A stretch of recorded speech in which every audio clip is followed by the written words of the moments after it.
Brothers and sisters, welcome to our today's program, Ndjili of the 13th of February 2020. My name is Odon Bulamba. I am the presenter of this program, and I will be with you for the next few minutes in order to talk to you, share with you the news about the situation that Congo Democratic Republic of has been going through. So without going that far, so I'll go straight to tell you what are we going to talk about during this time together. So Kalev Mutond, a former head of the National Intelligence, was arrested on Wednesday at Ndjili International Airport in Kinshasa. He was auditioned at the National Intelligence Agency premises before being acquitted. Our second news today will go straight away to the eastern part of the Democratic Republic of Congo, where the EDF leader Musa Baluku is still unaccounted for by Sylvestre Mbala's troops. Our third news will be about the UNC, the political part of Vital Kamerhe, wants to protect its leaders within a cache and warns UDPS against any threat to Kamerhe. And shortly after that, we are going to talk about a shipwreck on Ndomba River. And according to the minister, he said that 7 people lost their lives. And finally, fighting corruption in DRC. Should Tshisekedi follow Angola's example? So these are the main lines, these are the headlines of what we are going to develop together during this news program. Without taking longer, let me remind you that if this is your first time to watch us, I will invite you to subscribe to our YouTube channel, Ndjili, share our videos, click on like, and also remember to click or to hit the small bell which is down there in order to whenever we are on. So let us go now to the details of our news. On his way back from the neighboring Uganda, the untouchable former head of the National Intelligence Agency, Kalev Mutond, made a stopover in Addis-Abeba. He was arrested at midday on Wednesday when his plane descended at Ndjili Airport in Kinshasa. Mutond was accused of traveling with a Congolese diplomatic passport, which he used as an advisor to Prime Minister Sylvestre Ilunga Ilunkamba. The latter had not officially appointed a cabinet, so Kalev Mutond was not entitled to make use of this document. According to security officials, this diplomatic passport was taken from Kalev Mutond during his interrogation by the same service he once had. That same service where he used to be the boss previously, and he was arrested there or kept there for some time before to be released later on during the day. Kalev Mutond denied that he had been examined and explained that all he was doing was visiting Inzun's Kakiak, his former deputy, now the boss of the NIA, National Intelligence Agency. In his words, he said, "There is no problem. I traveled and come home with my diplomatic passport. Never in my identity papers It's written, Deputy Director. The passport law allows me to have that passport. Remember, after the arrests on the 30th of January of Janet Kabila, who was interviewed by the Directorate General of Migration, DG AIM, while she had boarded for South Africa, and the confiscation of Emmanuel Ramazani Shadari's diplomatic passport on the 24th of January. With this case, a new close friend of the former Congolese president is experiencing difficulties in his travels. Kalev Mutond was a patron of the monstrous and fearsome intelligence agency between 2011 and 2018. He was very close to President Kabila Joseph. But remember, Kalev Mutond, regardless of being closer to Kabila, has been under the United States of America sanctions since December 2016. And of course, he had already found himself at the heart of a controversy over his passport at the end of January. During a political mourning organized by UDPS, Augustin Kabuya, Secretary General of the Felix Tshisekedi's party, accused Mutond of traveling wherever the Congolese president went to inquire about his travels. Kalev Mutond responded a few days later in a statement to describe the exit of UDPS number 2 as hazardous.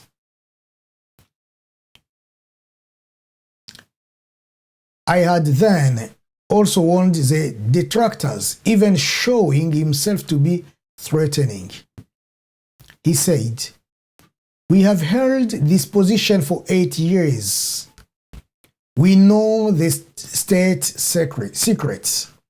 It is not wise for them to attack us in these terms and throw our name in public square.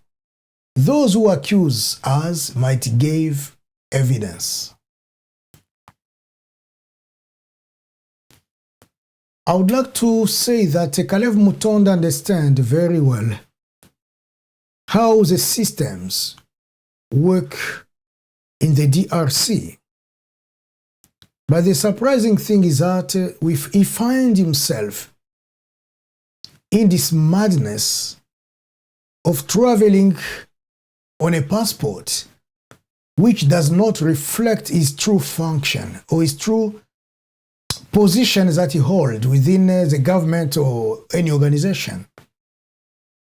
It appears that those who work around the Prime Minister Ilunkamba, they do not somehow say much about the situation, but it appears that they do not recognize him as one of the top counselors for the Prime Minister. How can someone who understands laws will be the first one to break those laws? How can someone who acted as the boss for the National Intelligence Agency will really forget that whenever he goes through borders, he will be checked and his document will be checked too? Did he think that because he was a former boss of this agency, so everybody will let him pass or let him to do whatever he wants to do? I have no idea. And there's a question to ask. Who issued this passport to Kalev Mutond? Possibly he was a delegate of this new government, we don't know. Possibly the new government has delegated him to go somewhere to act on behalf of them. But how come that those who issued this passport have made such a terrible mistake? Writing his function to be the advisor, top advisor of the Prime Minister, while the Prime Minister is unaware of having an advisor by the name of Kalev Mutond. Or maybe, why was he holding this passport when he knew that the people of the security services of the country, the intelligent officers, will discover or will find out that whatever he's using is not a genuine passport? Or once again, when he traveled with this passport, what was his purpose? His purpose was to go in Uganda in order to represent the country, or did he go for his personal business? We do not know. Or is it possible that Ilunkamba issued him the passport, or the President of the Republic issued to him the passport, then they pretend like they do not know exactly what has been taking place? We have no answer to all those questions, but things are unclear. What I should say is that Mutond should know that at his level of knowledge, at his level of understanding of how the system works, he will never and ever come across such a terrible mistake. And that's really a mistake indeed. Engaged in a vast operation against ADF rebels for more than 4 months now, Congolese troops led by General Sylvestre Ilunga have so far failed to put an end to ADF rebels led by Musa Baluku, who is also secret and traceable. Will the Congolese army defeat the Allied Democratic Forces? Since the end of October 2019, the Congolese army, with Celestin Mbala, General Celestin Mbala, who is the chief of staff for the Congolese army, have been engaged in a major offensive against this Ugandan-born armed group led by Musa Baluku.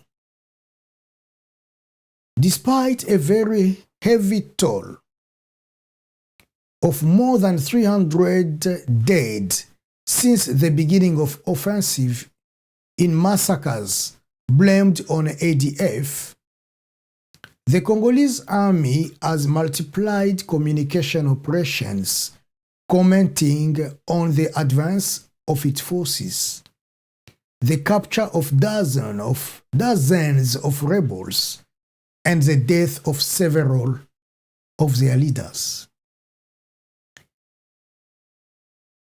Should we talk about a misidentified threat? On January 10, the army announced with great trumpet, blowing their trumpet, that they have taken the Medina camp, which was built or taxed as the main stronghold of the militiamen. Yet, over the past 10 days, violence seems to be on the rise. In late January, in the space of 2 days only, more than 70 civilians were killed in the vicinity of Beni in North Kivu. Did General Mbala's troops shout victory too soon? While the Congolese army has undeniably scored points, the ADF, which does not communicate, remains a misidentified threat. Musa Baluku became its chief's leader in 2015 after the arrest in Tanzania of Jamil Mukulu, the organization's spiritual leader. He inherited a weakened and divided movement. Under his leadership, the ADF, which has always claimed itself as Islamists, has become radicalized, although the existence of direct links with the Islamic State group could not be established by the United Nations experts. Little is known about Baluku, which some military portrays as public enemy number one. He is believed to be from Kasese region of western Uganda, targeted by the US sanctions since December 10, 2019, and by UN sanctions since February 6th. The rebel is currently evading General Mbala's forces. It is difficult to estimate the number of men he has. According to a senior Congolese military official, there are only 400 active fighters in completely disaggregated forces. But sources at MONUSCO estimate that there would be 1,000. In any strategic advantages that ADF holds. In any case, Baluku retains some strategic advantages. First, his men move to hard-to-reach areas, which they know much better than their opponents. Then, since their arrival in the region in 1995, they have been able to forge relationships with local people, including Mai groups. Finally, MONUSCO does not lend a hand to the Congolese army. It has not been associated with the planning of the offensive, and its participation is limited, according to the UN source, to one of air reconnaissance, patrol, and medical evacuation exercises. In addition, UN report accused some Congolese generals of having previously collaborated with the ADF. The need for several of them to be under sanctions complicates cooperation with the peacekeepers.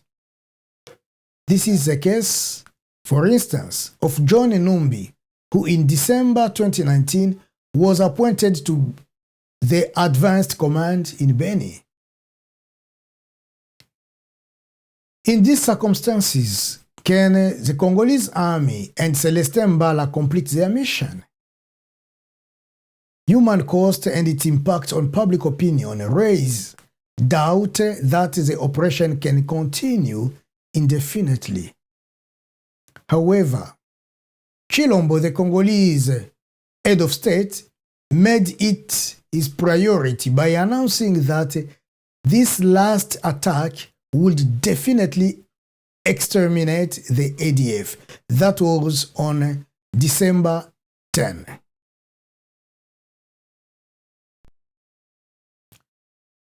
We should look now on another chapter where we will talk a little bit about the Union for the Congolese Nation, UNC.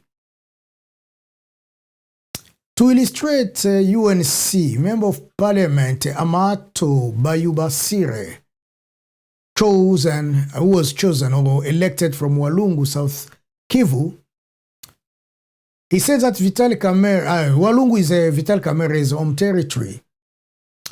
He said that he had a message to send to the Presidential Party or UDPS. He said, "It is surprising that some partners, even within the cash, are attacking Vital Kamerhe. They choose anything that does not work to charge Kamere with. What works well, they say it is a UDPS and the President of the Republic. They want to push us to start saying every time, who is the pillar of this or that idea? Who brought the idea of a free education, for instance? So, we will organize ourselves with a party and we will not tolerate even if President Kamere has invited us to discipline. We will no longer be able to hold back. We will at some point respond to all provocations and reveal Kamere's contribution until then. Amato Bayubasire points the accusatory finger at the president of the UDPS, who is an interim, and he's also the first vice president for the National Assembly, John Mark Kabund, and the Secretary General for the same party, Augustin Kabuya. He said, I will address the colleagues that the first vice president of the National Assembly, that when the president of the National Assembly threatened the president of the Republic about a treason, at that time, the colleague needed us. But when the war ended, he turned the cannon against the UNC and its leader. We refuse and condemn this fight. We will fight to protect the dignity and the personality of Vital Kamerhe and say that he never touched the public treasury. The management of the emergency program initiated by Felix Tshisekedi would be at the root of the tension between members of the UDPS and those of UNC. At a recent meeting, Augustin Kabuya said that his party will evaluate on 15th of February the work carried out under the program.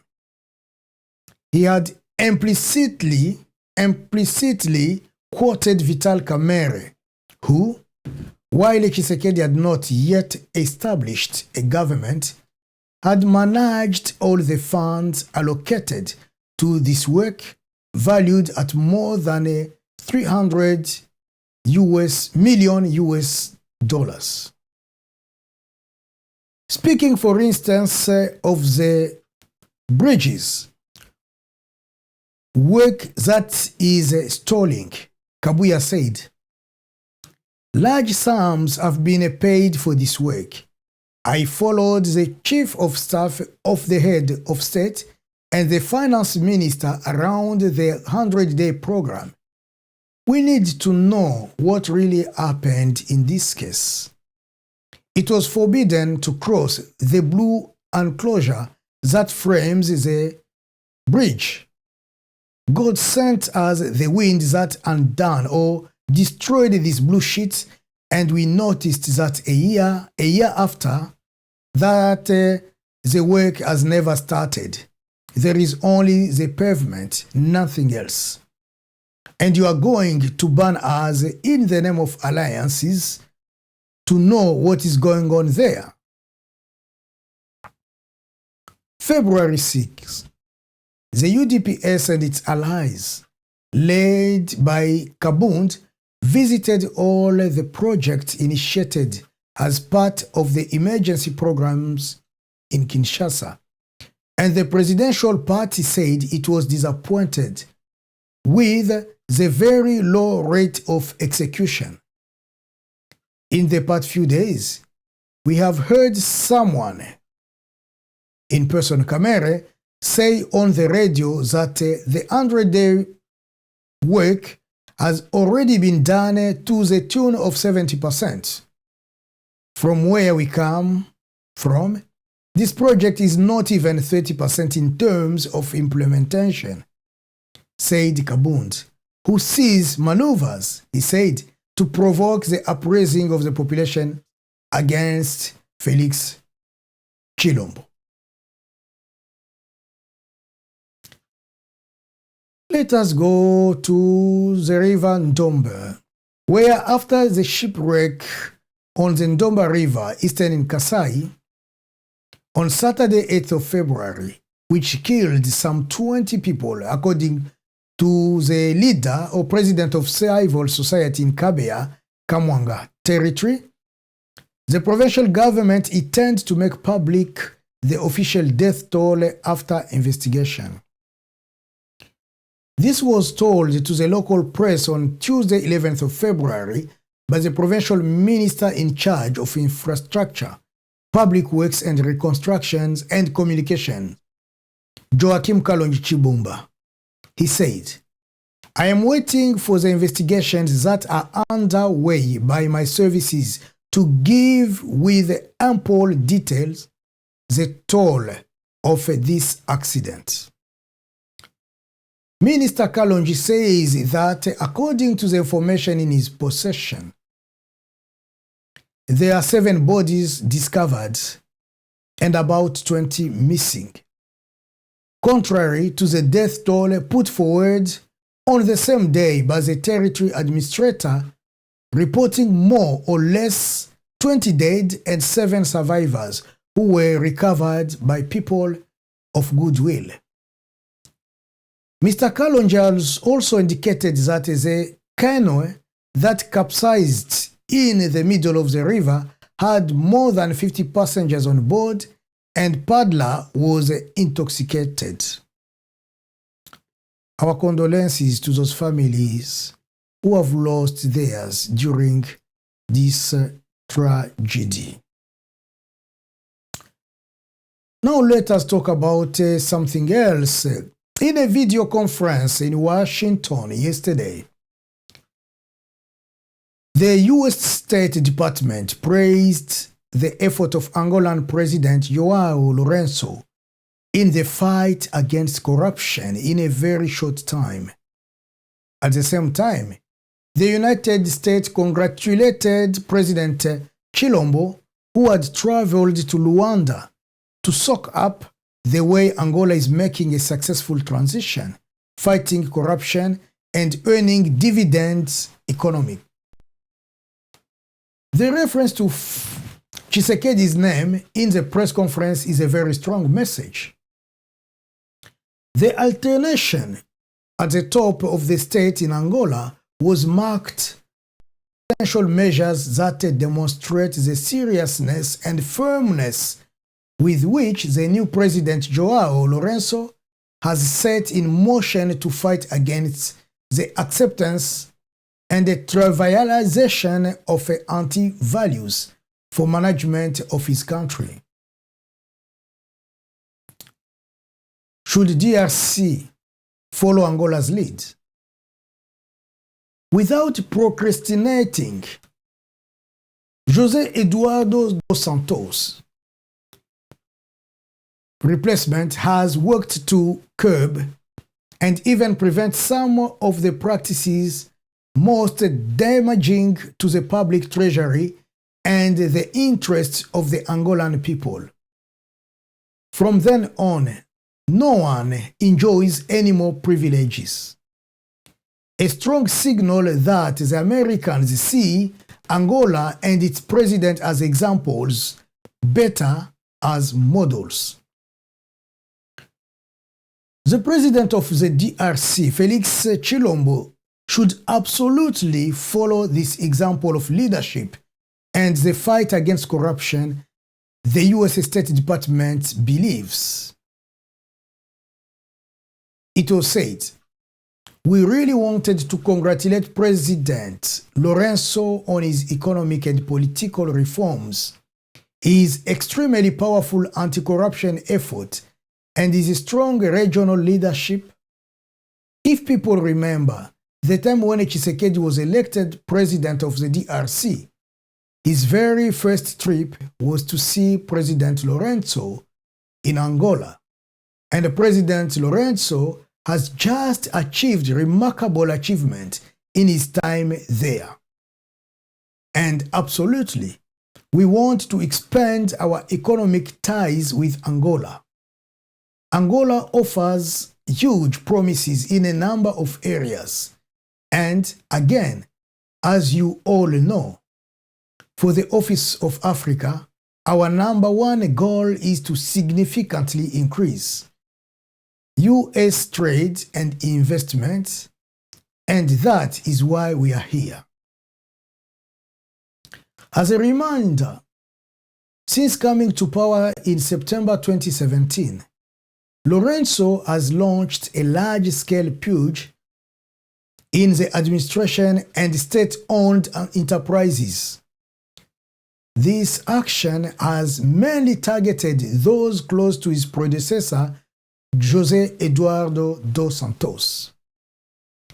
Neighboring Angola, the DRC, which a year ago also experienced alternation at the top of the state, is expected to further pace its effort in the new dynamics of the fight against corruption. That is why Felix Tshisekedi, already reassuring on the issue and recipient of American support, should act quickly to deepen the partnership between the United States and the DRC. In concrete terms, Donald Trump's country expects Felix Tshisekedi to quickly materialize his promise and to end the reign of untouchable corruptors and corrupt in a country where, for years, corruption has involved both officials, most senior members of the states. The American approach meets the wishes of civil society in DRC. Already, last October, the Secular Coordinating Committee, spearheading the challenge to Chilombo's predecessor, had given voice to call on the new president to effectively end the reign of impunity. After a year of particularly active observation, Chilombo declared 2020 the year of action. The first steps taken in the field of justice indicate that the timing is positioned as a point of no return. Moreover, his political future depends on the execution or not of his shared vision. Thus, the appointment by Felix Tshisekedi of senior judges to replace those presumed to be close or under the control of former President Joseph Kabila are seen as a step in the right direction. For, like Angola, the strong measures to finally set the stage for change go through the judicial system. The challenge of dealing with all cases related to suspected corruption and embezzlement in the DRC lies with a justice exempt from political interference. It is therefore understood that all institutions and services committed to the tracking down of indelicate officials in the management of the res publica are united as one man against white-collar offenders. Thus, the General Inspectorate of Finance, the Court of Auditors, the public prosecutors are urged to identify predators of public money, occult commissionaries, corruptors, and corrupt. No respite for the grave diggers of the common gold. Once uncovered and convinced of their plans, offenders will have to pay dearly for their self-centeredness. In their regard, the prosecutor's office will have to be ruthless. It is at this price that President Felix Tshisekedi's ambition to work for development will take shape by generating more investment in line with the expectations of the Congolese people. So this is where I'm going to end with this news. I wish to you a wonderful morning, great evening. It depends on where you are. Our Congo is one, will continue to be one. If we love each other and we hold our hands together, bringing each of us their contribution, then we'll become winners. For those who want to support Ndjili financially, we need your support and we invite you to give us a hand. The bank details are just in front of you, on your screen, in front of me here. You can write them down and you can support as much as you can.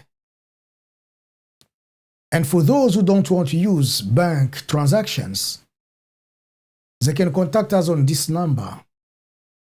But please call us on a WhatsApp or write to us a text, and we can give to you other modalities or informations of how your contribution can reach us.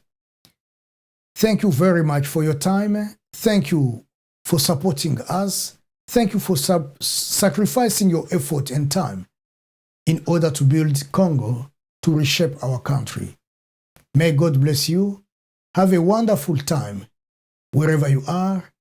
And I will tell you that, just a reminder, first time to watch our programs, please don't forget to subscribe. Click on like, share our videos with friends, and after that, watch us from time to time. There is also a bell down there. Click on that bell to wake you up whenever we are online. May God bless our country. May God bless you. And we hope to see you again tomorrow. Thank you. That's me, Odombulamba, for today. And see you again next time. Goodbye for now.